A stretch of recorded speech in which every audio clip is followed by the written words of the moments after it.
Welcome to Public Safety Talk Radio, the podcast for all of our heroes in public safety, including law enforcement professionals, firefighters, EMTs, corrections officers, healthcare workers, and more. The show is produced by the POCUA and is founded upon its Soundness Initiative. This episode is sponsored by OfficerPrivacy.com.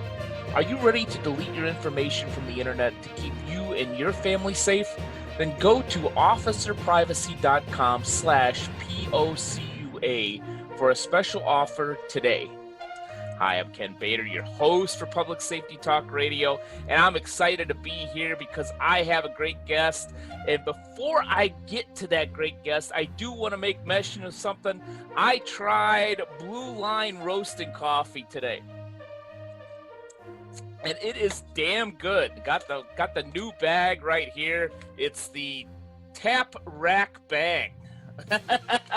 Because I like heavy coffee. So for all of you Starbucks drinkers out there, and I don't know why you drink Starbucks anyway, if you like Starbucks coffee and you want to go up a level, this tastes like that at first, but has a really smooth finish. So I definitely recommend Blue Line Roasting Company. But let's get to our guest here who might even be drinking Blue Line Roasting Company coffee. Who knows? His name is John J. Wiley, and he is the host of the Law Enforcement Today radio show and podcast. Most importantly, he's been a police officer in the city of Baltimore. He did that for well over a decade. We might get into that. And he also, this is really interesting, he was on pirate radio in Key West. You know, should stay in Key West, actually. But John J. Wiley, welcome to the show, man.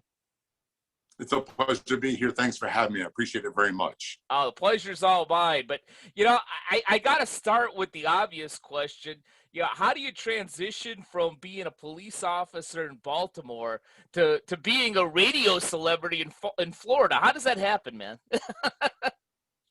Well, first of all, there's two things about that. Number one, I'm a happily married guy, so I'm not allowed to be a celebrity. I have someone at home that keeps me in line. So that term, I thought when I went into radio, I would be a celebrity, and that's just not the case.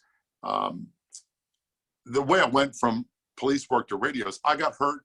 I got hurt in an act of violence where a guy tried to kill me on service revolver. That's how long ago. Before I stole my hand.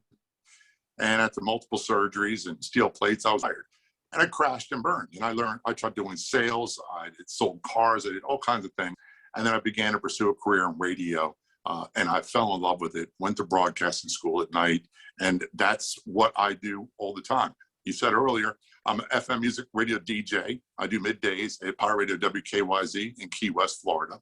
I do 11 to 2 middays, weekdays, and 12 to 3 on Sundays. And I've been doing radio for about 18 years full time. And from that, the Law Enforcement Today show was born. It's a podcast first. Then it got picked up by radio. It's syndicated. And then it goes available as a long line as a podcast a couple of weeks after airing on radio. I love doing what I do. Yeah, I've heard a number of your shows. You definitely do enjoy it. And you got a voice for radio. Unlike me, where people tell me I got a face for radio, you've got a voice for radio, my friend. I got you beat. I got a face and a voice for radio. That's why I'm in radio, not in front of a television screen. Nah, you're looking sharp, man. You're looking sharp.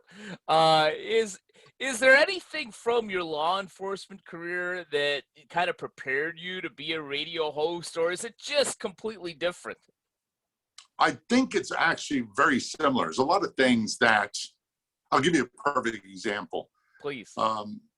My current boss would say, I hate to stress you out. Can you do this? Can you add this spot, add this song, whatever it might be? And I'm like, dude, no one's shooting at me. No one's going to get killed whether this happens or not. It's radio.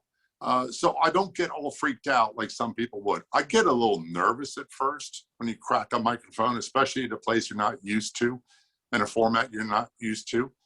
But you think it all out. What I really prefer to look at radio as being a public servant, being part of a community, getting information to people when there's public disasters or public hazards or safety events or weather events, the COVID pandemic, where people get more information, all that sort of stuff. And then I take great pride, and even if it's only just for a couple minutes in between songs, of trying to put a smile on someone's face. If I can make them forget what's going on in their life for 15 seconds and smile about something goofy, then I've accomplished my job. And in reality, police work, at least where I was, we're so busy diffusing hostile, aggressive, violent situations. You use distraction. You try to get someone off of why they're mad and make them crack a smile and say, hey, let's knock it down a bit. Let's put it in its proper perspective about what's going on and try to have a good weekend. So I think there's a lot of parallels that way. But going back to one of the things that you alluded to a little bit earlier is the transition. And yeah, I know that there are a lot of police officers right now, some for very good reasons, some for unfortunate reasons, that are leaving the police force, that are transitioning to another career or another job. And it seems like you've done that very well. Is some of the problems trying to make that connection, unlike you did? You made that connection of being a public servant. I'm a public servant wearing a badge. I'm a public servant on the radio. Is that where some police officers may have a little bit of a challenge and obstacle, is finding that bridge to that next career? I think part of the problem is that, and I went through this too, I get so wrapped up in my career, so wrapped up that it becomes part of your identity. And that's what you feel all you're good at, is being a police. So when it's over with, and you don't take in consideration basic things like sales. Every cop I know says, I'm horrible at sales. I don't have the patience for it. Well, we've been selling options for decades to people. Exactly. I'll give you a great example. You get a family disturbance call, someone's drunk, they've been drinking, and they're having a problem, it's Friday, and you say to them, hey, Joe, here's a scenario. You can go somewhere for a few hours, then go enjoy your weekend, or you can go to jail with me. It's your choice. That's sales 101. When a lot of people get lost in that, and they figure, I can't do something else. Or they're like, all I've done is policing for 20, 30 years. That's all I know. And I'm an old dog. You can't teach me new tricks. That's the biggest lie there is. We've had to learn to adjust to new policies, new procedures, new training, all through our career.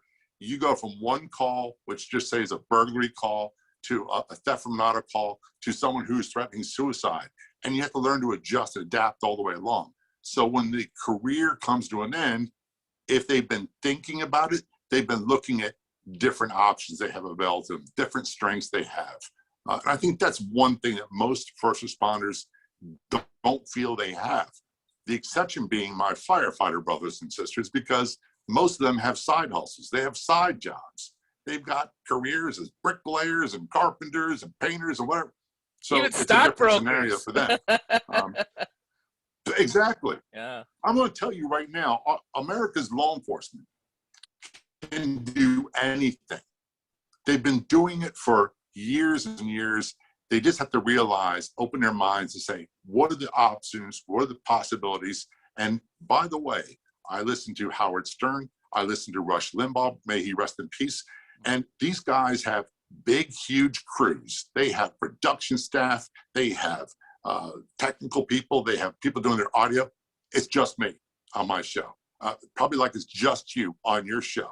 So if they can do that, you don't think I have smarter, like a dozen? You don't think I have like a dozen people behind this sign? You don't strike me as the type of guy who has people. That's it. Yeah. I don't have people to call people. It's me. Yeah. Yeah, I do have people, but none of them here. This is my little home studio Right. over here. I completely agree with you on America's law enforcement can do just about anything out there. I think that, you know, much like our firefighters and EMTs and emergency room workers, corrections officers, I can go on and on. Yeah, when you're dealing with heavy life and death situations every day, doing a radio show has to be pretty welcome in comparison to that. Yeah, a couple. It's a nice break. It really is. Yeah, and you know, I agree with you on the sales point too. Fortunately, I was never in that position on the other side, but personally, I would have taken, hey, I'll go someplace for a couple hours instead of going with you. Right, exactly. And that's basic human behavior. And what I always remember is this: all of us to some degree or another are self-centered. We're wrapped up in what's going on with us. And radio world, if you're driving to work, what you don't want to encounter is you don't want to encounter delays, traffic jams, things of that nature. You think about it, you got to do what's going on in your family. So any kind of distraction from your daily routine that'll put a smile on your face, I think is well worth it. It's the same thing as telling that guy, hey, you can go have a great weekend. You got to do some things different. And like you said, it's a redirect. Yeah. Yeah. So let's go back to, or segue to, law enforcement today. I'm sure a number of people in my audience have heard of the show. But first of all, what do you like the most about law enforcement today? And why should my audience like law enforcement today? We've got a lot of law enforcement out there that are listening to this. Well, I started seeing in the radio world, I, of course, see what everybody does on social media. And I saw a guy named Robert Greenberg, and he's an active duty police officer, police captain, actually, in South Florida. He has a presence on law enforcement today, and they were doing some pretty good stuff. And I talked to him, I said, hey, look, I want to do a podcast from law enforcement, for law enforcement and their families, and talk about things that don't normally get talked about, that people aren't aware of. And we did that for a little while. And I had an officer on who, her name was Stacy, and she was shot multiple times as a young officer and barely survived. And we had the audio tape of her communicating on radio with dispatch while help was trying to get there. It was so powerful and profound, the radio station was listening to the podcast and said, hey, can you convert this to radio? Meaning the time, the clocks and all that. I'm like, yeah, we can do that. So long story short is we wound up getting syndicated. We just got our 47th station in Sandusky, Michigan, overnights on, I think, Saturday, Sunday morning. Mm-hmm. So we broadcast about 23 million combined population. And what we try to focus on. Now a word from the POCUA. The POCUA can suggest a credit union that serves public safety professionals in practically every state in the country. While we can suggest a number of local and regional institutions that serve first responders, when a police officer resides in a state without a POCUA member organization, we are proud to refer him or her to the National Police Credit Union. The National Police Credit Union was born out of a desire to serve those who serve and protect.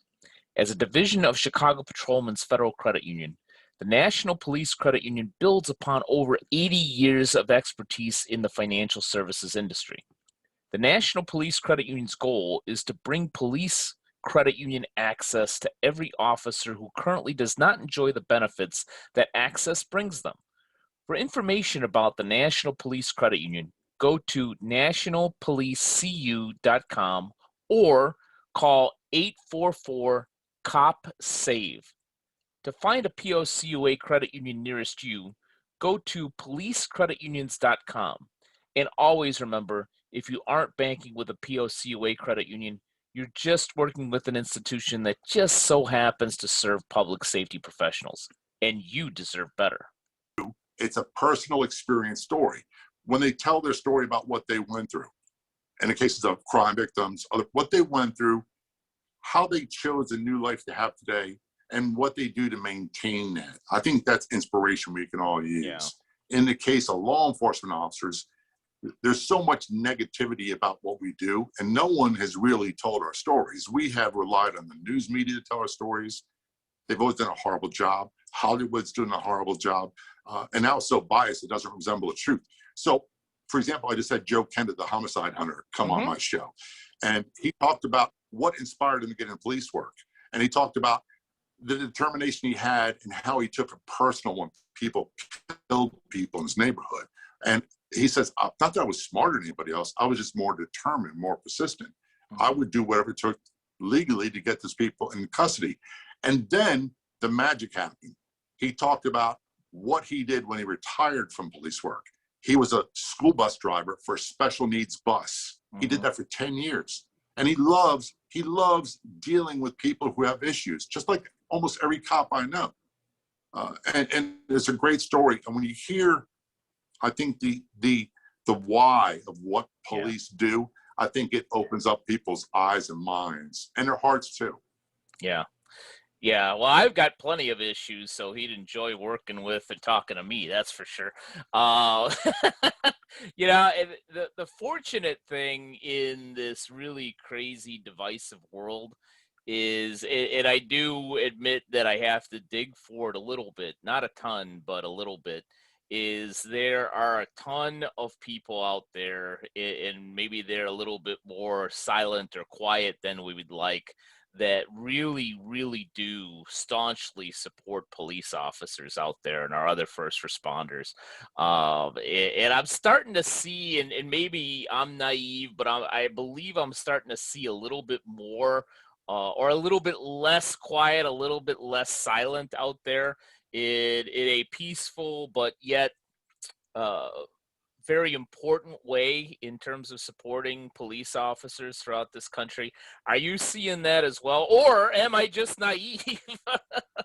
I think there is there's always been an undercurrent of people who have to what I say is that as human beings, we all tend to be a little bit self-centered. And I'm no exception. If I call 911 because I have a medical emergency in my house, let's say I have a family member visiting and they have a heart attack. I dial 911. The first people that usually show up are law enforcement because they're closest to you, Yeah. and they're mobile. The firefighters, the paramedics, they're usually in the station somewhere a ways away. So the police show up first or some branch of law enforcement. And by golly, when I dial 911, I want the best qualified person to show up at my door to help me and my family.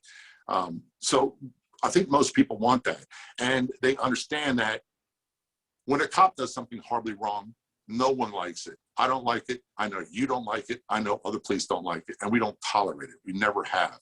Hollywood perpetuates this myth that there's this thin blue wall of silence that we will look the other way when it comes to just about all kinds of abhorrent behavior. And that's just not the truth. And to some degree, we're trying to live down ghosts of the past, Rodney King, the Chauvin case in Minnesota, and going back to Birmingham and Selma, Alabama, when police were involved with the civil rights stuff and the horrors that happened back then. I'm still, not me, just me, we as a family are still paying the price for that. So if we don't tell people what that was going on, what we experienced, they'll never know. And a lot of people suspect, hey, they got a tough job to do. They're out there doing their best. And as long as they're not a bad guy, I'm fully in support of them. And I think that that's the vast majority of people. Yeah. Yeah, while never being a police officer myself, I've had the privilege of working with a lot of police officers in a few different entrepreneurial pursuits over the last 20 years. And I will say 9 out of 10, at least, get even more irate than the public when they hear a legitimate negative story about police. I think back, and I don't know exactly how long ago it was. I want to say 3 or 4 years ago.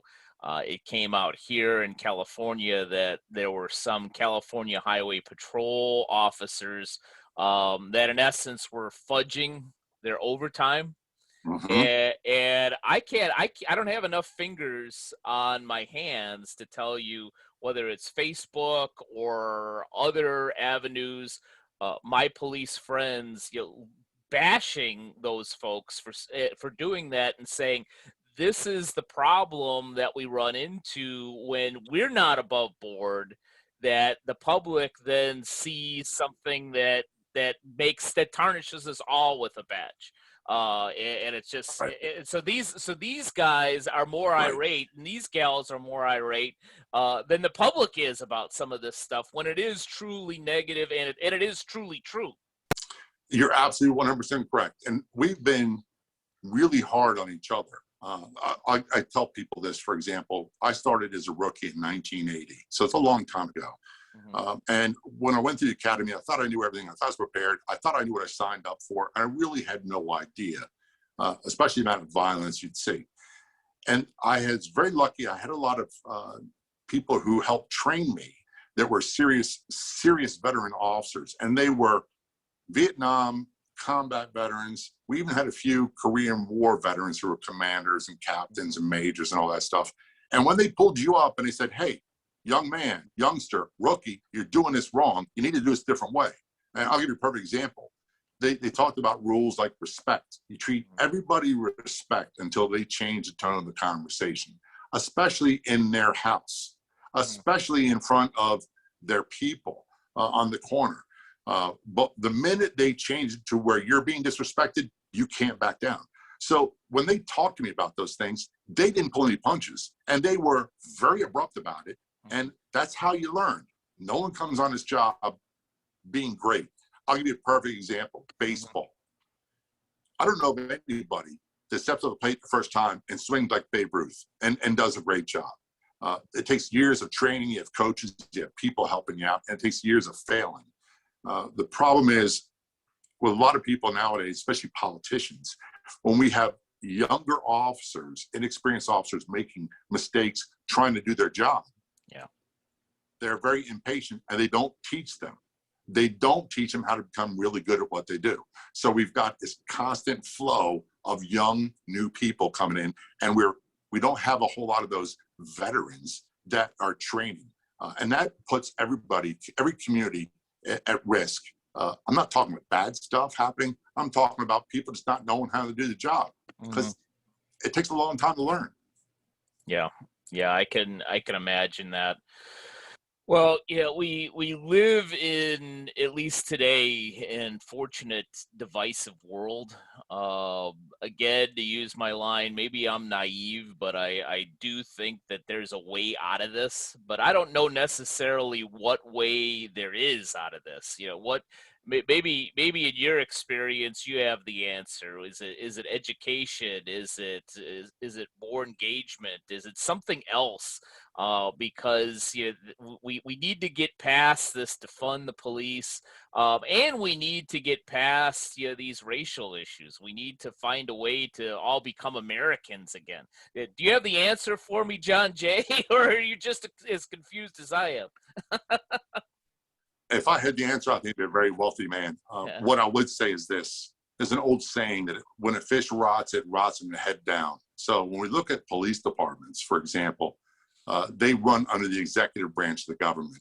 They're usually under the control of the mayor or mayor of a county, or in case of sheriff's departments, the elected sheriff. When people go to vote, if you don't like the service you've been getting from your police departments, vote the mayor out. Vote a new one in. Same with your governors.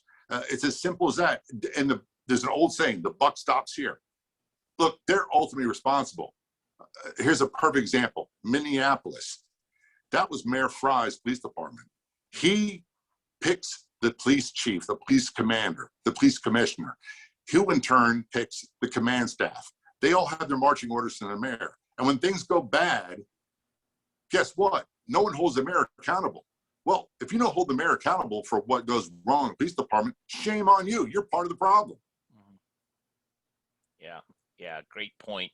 To take it down a notch to something that is a little less heavy, I'm going to ask you this very, very important question, which is, what is your craziest story? Is it the craziest story from your police tenure, or do you have an even crazier story from your radio career? Well, I guess there's two comparisons. Sure. My first full-time radio job, I was a country music DJ at a small station in between State College, Pennsylvania, and Buffalo, New York. And I would get on at 3, and by 4 o'clock, everybody left. It was on top of a mountain, and it was the wintertime, and every day it snowed. So what I found myself doing is talking on the radio, and I had actually put a picture. I had a picture on the board of a woman driving her car with a kid in the back seat. So I knew who I was talking to, because it just felt like I was a crazy person in a closet talking on a microphone to myself, because we didn't have video and stuff that we have now. The police world, there were so many crazy stories that I'll give you a good example of what I think was lighter side. A really good friend, he's passed away. His name was Ev. And we used to play pranks on each other all the time. We were in uniform together, worked the same squad. He was about 6'6", I'm 6 foot. He would do things like break into my locker and put his pants in there instead of mine with all of my uniform stuff attached to it. On top of the locker, there'd be a little piece of paper with a little note, some expletive, and I'd pull it down, and there was a pound of baby powder on top of it. I'd be covered in it. The mace we carried, we had a saying that the mace only worked on innocent bystanders and police. So I leaned against his police car door and we'll let him out one night, and I sprayed mace into the vents under his windshield, and he got called into station. He's driving down the street in the middle of winter in Baltimore with the window down, his head out, crying because the mace was so permeated in his car. Those kinds of things I miss tremendously, because you develop a bond with people you just don't get elsewhere. And it's not just police, it's people in community. There were people that were so great that you had to see every day. They got to know you. They gave you nicknames. They invited you into their barbecues, and they relied on you. You were part of the community. Again, I think that's a big part of what radio does as well. Yeah. Yeah, you definitely continue creating community through your radio show, through all your podcasts. The last question I have for you is, how can our audience best find Law Enforcement Today and any of the other shows that you're doing right now? Well, you can go to, on Facebook, go to Law Enforcement Today radio show, also on most all social media platforms as well. There's a new one called Clubhouse app. I don't know if you're on that or not. Look for LET radio show on that. I'm there. And if you can't get the radio show on a station near you, about 2 weeks after airing on radio, they go online as a podcast. And I'm starting to pay a lot more attention to the podcast version of the show. And the reason why is people can listen on demand from anywhere, anytime. It doesn't matter where they're at. I've got a young lady who emails me. She listens from Sweden. She's autistic, and she found a connection with this distant voice on a podcast or podcast version of a radio show and connected. When you realize different cultures, different ages, different abilities, you still have a way to connect with someone and become part of their life. It adds a whole new twist to this thing about podcasting. So you're a little bit older. You're not as old as me. One of the things I'll close with this is, when I was a kid, the radio stations, they were never automated. They didn't have computer automation back then. So you had a live jock. He talked in every song. He was a member of the community. And every day part sounded different. Every station sounded different. Nowadays, everything's computerized, and it becomes like a cookie cutter format. Everything sounds the same. And most often the jock's not even in the building or even in the same state that he's talking to you at. So we lose that sense of community. With podcasting, man, we can build our own communities, and we can be a vital part of that community and say, look, your voice matters, our voice matters, and we want to connect. So that's why I love what you're doing, and I love the podcasting aspect of what I do. Yeah, I love the podcast aspect as well. I heard somebody do a presentation from iHeartRadio, and he talked about the value and the difference between, say, a TV and video to literally being in the ears of people with the podcast. So you're definitely spot on, and you're definitely creating community. So if you want to be part of John Jay's community, definitely seek him out through Law Enforcement Today. We'll put the links in the show notes, of course. And most importantly, John Jay, thanks for spending some time with us today, man. My pleasure. I appreciate it. Anything I can do for you to help you in your journey, please reach out. Let me know. Absolutely.